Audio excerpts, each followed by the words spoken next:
Hey, Trojan fans, I'm Ryan Abraham, publisher of USCFootball.com. We have some breaking news to discuss here on our Trojan Football Update television show, emergency television, whatever you want to call it. Jordan Addison, who was the number one ranked player left that hadn't yet committed from the NCAA transfer portal, according to 24/7 Sports, and the number 5 overall player in the NCAA transfer portal.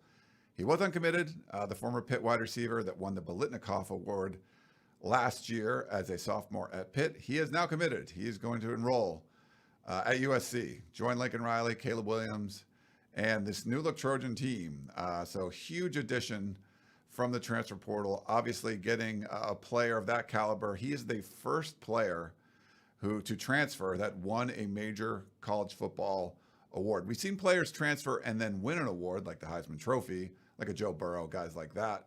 But this is a player that actually won the award already, returned to college, has another year of eligibility, and decided to transfer. So if you know the backstory on Jordan Addison a little bit, he did lose his quarterback from last year. His wide receiver coach ended up going to Texas. His offensive coordinator also left. And Jordan Addison decided to leave. There was some scuttlebutt from Pat Narduzzi, the Pitt head coach, about tampering and all that. It looked like Jordan Addison was going to take an official visit to Alabama. That didn't happen, but he was certainly looking at Alabama. He did take an official visit to the University of Texas and took an official visit to USC this past weekend, where they took some photos, and then he announced on Thursday afternoon, and I'll put up his Twitter statement about, thanking the Pitt family and Pat Narduzzi, but having to make a decision that a lot of student athletes before him couldn't have made. They couldn't have made that transfer and been able to play right away without sitting out. But he did feel like that was something he wanted to do. He thought about it and decided on USC. So he had that official visit to USC over the weekend, and then announced on Thursday. Earlier on Thursday, that he was going to pick USC. You can see the statement up there. They also put up some photos from that official visit. I will put those up there for you to check out. If you want to know a little bit about Addison, he had a monster sophomore season. Won the Biletnikoff Award, so the top wide receiver in the country. There were 6 wide receivers taken in the first round of the NFL draft, and he won an award over all of those guys. So that tells you something. But 144 targets, 100 receptions, nearly 1,600 yards, 17 touchdowns. He tied the lead for touchdowns in a season with Western Kentucky's Jareth Stearns, and he was 4th nationally in total receiving yards. As a freshman, he had 60 receptions for 666 yards and 4 TDs in that shortened 2020 football season. I'll put some other photos up here. You can see Gavin Morris hanging with Jordan Addison. He tweeted that one out. Caleb Williams, the quarterback, is showing there. Jordan Addison and Caleb Williams both grew up in the DMV, the Washington, D.C., Maryland, Virginia area, knew each other from there. So that Caleb Williams thought he would be a big part of that recruitment. You can see his, with his mom checking things out over at USC, and then a little solo shot of Jordan Addison there. But Caleb Williams, we talked about, there's a big connection between him and Addison, and you have to think that had to be a big part of it, of why Addison would want to transfer to USC. But whatever it was, that he ended up picking the Trojans. It looked like it was down to USC and Texas, and he ends up coming over from Pittsburgh. Essentially a one-on-one, 1-for-1 trade with USC's quarterback from last year, Keaton Slovis, heads to Pitt, and Jordan Addison heads to USC. So really big news around college football, because there's only so many top players that entered the portal. We thought there might be more Division I starters, but there were some big names, and Caleb Williams was the biggest. He was ranked the highest. I'll pull up the rankings here for you. So Caleb Williams, according to 24/7 Sports, as far as the transfer portal rankings go, Caleb Williams was the top ranked player. First 3 were all quarterbacks. Quinn Ewers, who ended up going to Texas, was number 2. And Jackson Dart, USC fame, he ends up being number 3. Eli Ricks, the cornerback from LSU that went to Alabama, was number 4. He's already gotten some off-field trouble there. And then Jordan Addison was number 5. So he's right up there. And there's only five stars. He was one of them, re-ranked for the transfer portal. And then Mario Williams, he was the number 9 ranked player. So USC, of the top 10 players in the transfer portal for the 2022 cycle, the Trojans ended up getting 3 of them. So, not too bad. As far as what does this mean for the team? Well, kind of look at the overall, I'll give you some aspect of the overall transfer portal numbers. If you remember, so coming out of spring football, by our calculations, and you can look up over at uscfootball.com, the scholarship distribution chart. Looked like USC had 10 scholarships left to give. They had 75 players on scholarship. They had essentially 77. Micah Kroom, I believe it was like a 7th year senior for USC safety. He's a former walk-on. We found out he went back on scholarship aid. And then Elijah Winston, the linebacker, he entered the transfer portal. So that brought USC down to 75 total scholarships with 10 remaining. They've added 6 so far from the NCAA transfer portal, 4 defensive players and 2 offensive players. And I think the focus is going to be post-spring on the defensive side of the ball. But they wanted to get an offensive lineman. They got Cooper Lovelace. So coming out of Butler Community College. So as far as guys being added, there was Cooper Lovelace on the offensive side of the ball, and now Jordan Addison. So the rest of the guys were all defensive players. And I think going forward, they could add up to 4 more unless some other guys end up, falling off the roster before fall camp. I think they're going to focus on the defensive side of the ball, but getting a guy like Addison is just, it's a no-brainer, obviously. The guy, he was the best wide receiver in the country. You want a go-to guy for Caleb Williams. Mario Williams could certainly be that guy. But a guy like Addison, I think there's just no way you would want to not take somebody like that. So I'm going to look. So this sort of is going to have an impact on this USC Trojan team in a number of different ways. Stuart Mandel over at Athletic does his way too early top 25. He was waiting on this Jordan Addison news to kind of, put where he was going to put USC. I'll give you like the highlights from his top 25 just on the Pac-12 perspective. He has Utah all the way up at number 4. Previously, they were number 5. It makes sense. They got a whole bunch of guys coming back.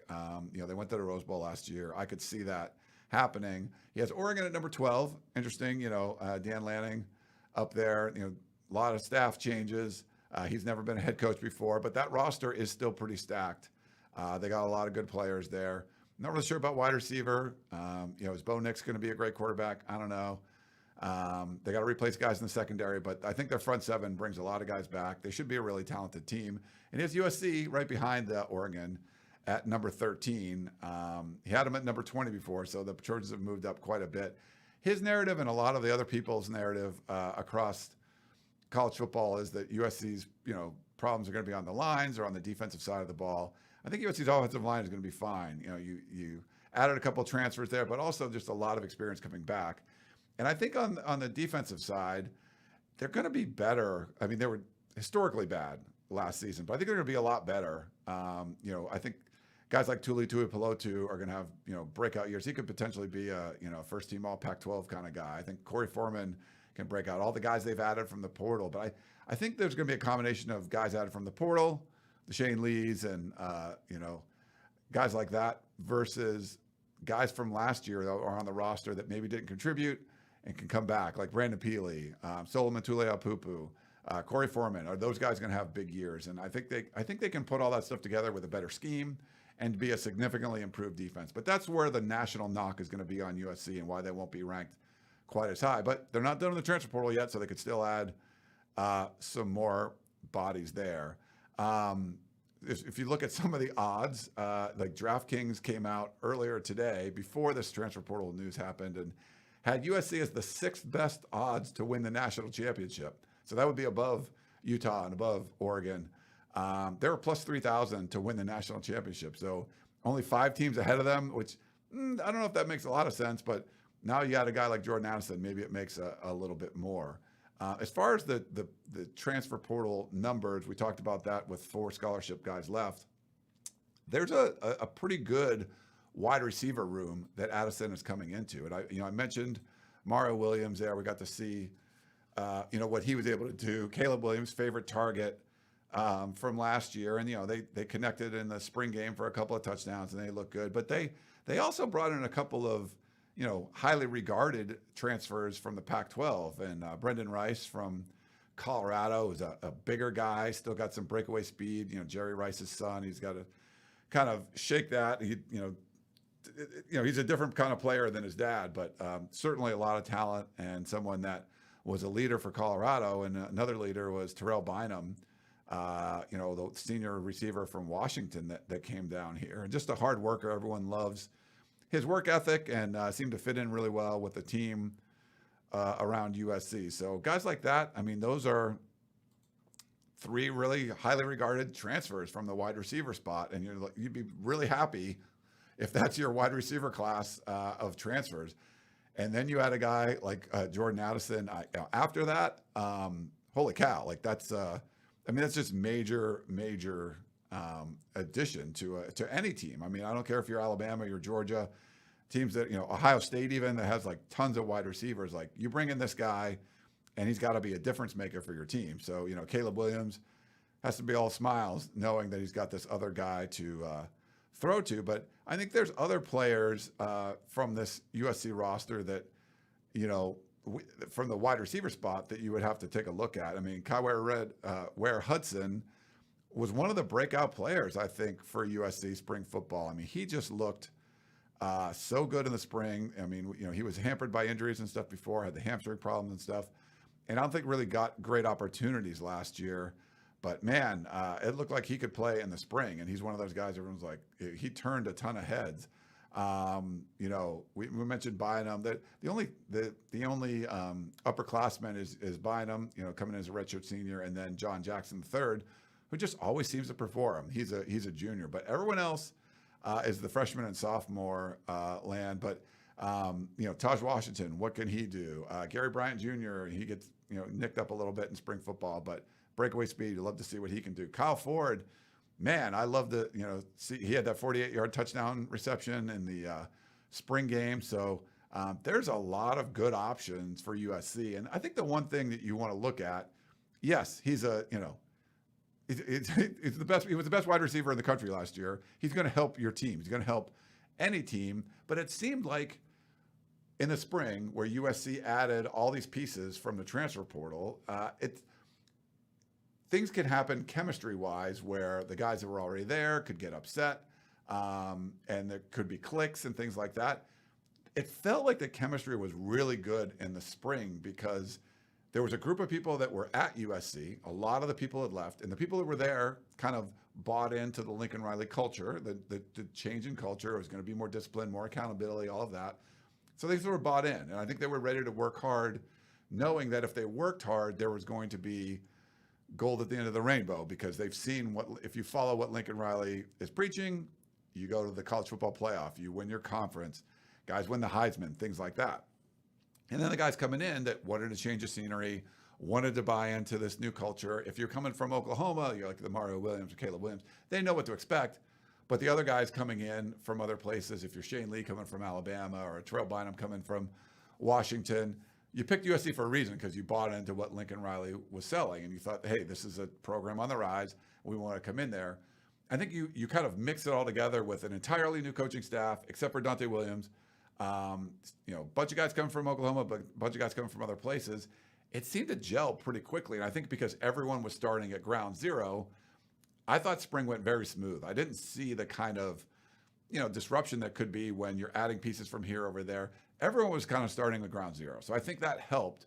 Now you're going to throw a Jordan Addison into the mix. Does that impact the kind of chemistry that they built over those 15 practices in the spring?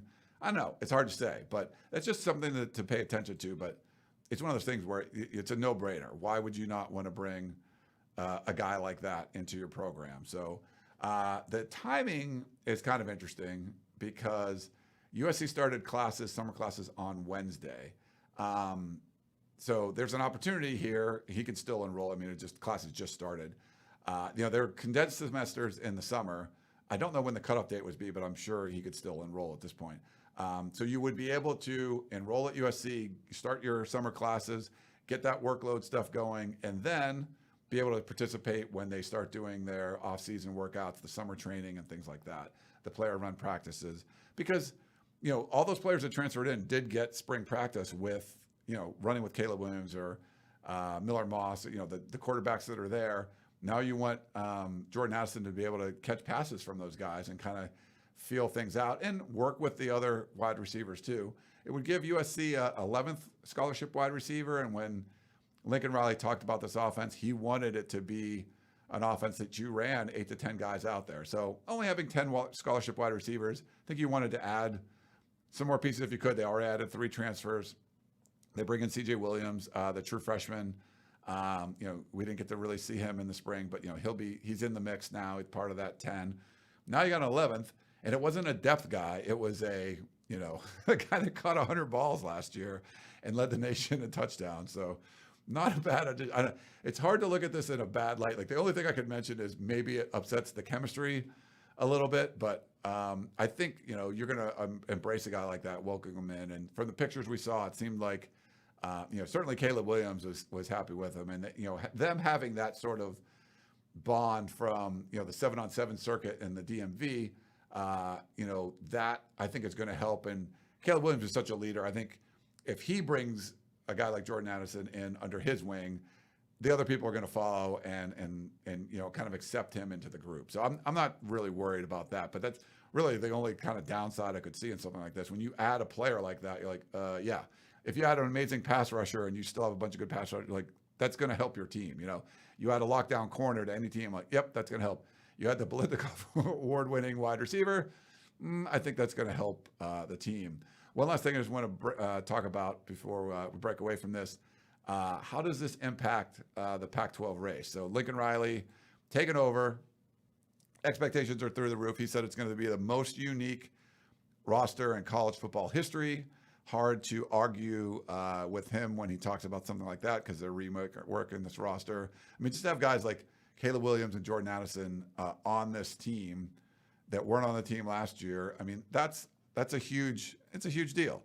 But where can this team go? Like, how far can they rise? And I think a couple factors that you have to look at.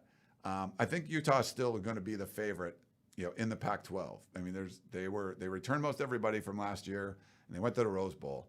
USC has to play Utah on the road, and I think before even today or yesterday, feeling like USC can go out and win 9, maybe even like 10 games or something with this new reworked roster and new schemes and all that kind of stuff, but likely still finish second to Utah in the division because that's going to be a tough game going to Salt Lake City. And, I think Utah is going to still be the favorite to win. USC could go to Utah and win for sure. And they're not even done adding all the pieces and everything. We're going to see what they do in camp. But I think a likely scenario would be that USC has a really good season, a much improved season over 4-8 last year, but isn't able to get over the Utah hump in year one when they got Cam Rising back and all those guys. In 2023, I think would be a different story with a full recruiting class and not relying on the portal that much and all that kind of stuff. But we got word from the Pac-12 that the division thing is going to go away. So USC could finish second in the South to Utah and still make it to the Pac-12 championship game. I think the North is going to be completely wide open. I'm not buying Oregon, going 10-2 or 11-1 or anything. I think they're going to be good. Their roster's still really good. They certainly have the potential to do that, but I think Dan Lanning first year. I think there's going to be a little bit of a drop off. That pass game was not very good last year. Bo Nix is good plays, bad plays. We'll see how he's able to perform there. He doesn't have a lot of great receivers to throw to. Travis Dye, most effective rusher, comes to USC. They got a lot of guys in the front seven on defense. I think they're going to be good there. Got some questions in the secondary. Lost a lot of guys there. There's some transfers they're going to try to mix in. I just think the North is going to be a lot more wide open. And a very likely scenario, I would not be shocked, obviously, if Utah wins the South, which doesn't matter anymore. But USC, maybe loses to Utah, has a slightly, one-game difference in the Pac-12 standings, but has the second best overall Pac-12 record, meaning that they would get to play Utah again in Las Vegas for the Pac-12 championship game. And that's a winnable scenario where I was at the Pac-12 championship game in Las Vegas last year. Utah had like 80% of the fans, and it felt like a home game in there. So USC fans would have to go out and support, so it wouldn't be that kind of environment, but it wouldn't be Rice-Eccles Stadium either. So that would be, and you have a whole year under your belt with all these new guys getting integrated. I think instead of midway through the year playing Utah, you get them again at the end of the year. If USC's clicking by then, they could easily win the Pac-12 championship game. So I feel like, adding a guy like Addison and the change in the Pac-12, my thought of USC, my odds or whatever, thinking of USC winning the Pac-12 have increased a little bit just because they're going to have that second chance if they lose to Utah during the season, but still have a great season and finish second in the Pac-12 overall. They get another shot at them. Obviously, adding a guy like Addison, that's just more points on the board, right? I mean, it's going to be hard to keep that guy out of the end zone. And it'll be more about like, wow, there's a lot more receivers now than we thought, and there's more options. And some of those young guys are going to emerge. Are they going to get the opportunity? Sounds like Lincoln Riley's going to play a lot of guys. And one thing to watch about Addison too, he had 144 targets last year. I don't think you're going to get that many targets in this offense. And that's probably something that was discussed. He showed all what he needed to show in that Biletnikoff Award winning season. He's got opportunities in LA, NIL deals and things like that. You can be a superstar in this city if he has a big year, but you're probably not going to get that many targets and that many catches in this offense where things are going to be spread around a little bit more. Sort of like Drake London last year. USC tried that Drake London offense, and when Drake London goes down, there's really nothing left. There's a lot in this offense outside of Jordan Addison, but he certainly brings everything to another level. Phew. Okay, well, I just want to give an update, a little emergency update here at uscfootball.com, and thanks for watching our YouTube channel at Inside Troy. Just kind of talking about the Jordan Addison commitment because obviously it's big news in college football.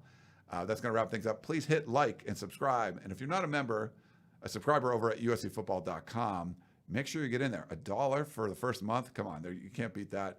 There's stuff going on year-round. Go over the peristyle, talk about Jordan Addison signing with USC with all the Trojan fans from across the world that are discussing it there. It's the biggest, oldest, busiest USC message board on the planet. I started it way back in 1996, and it's been going strong ever since. So make sure you go check it out and become a subscriber to uscfootball.com. So I'm going to sign off. Thanks very, very much for tuning in, and we will talk to you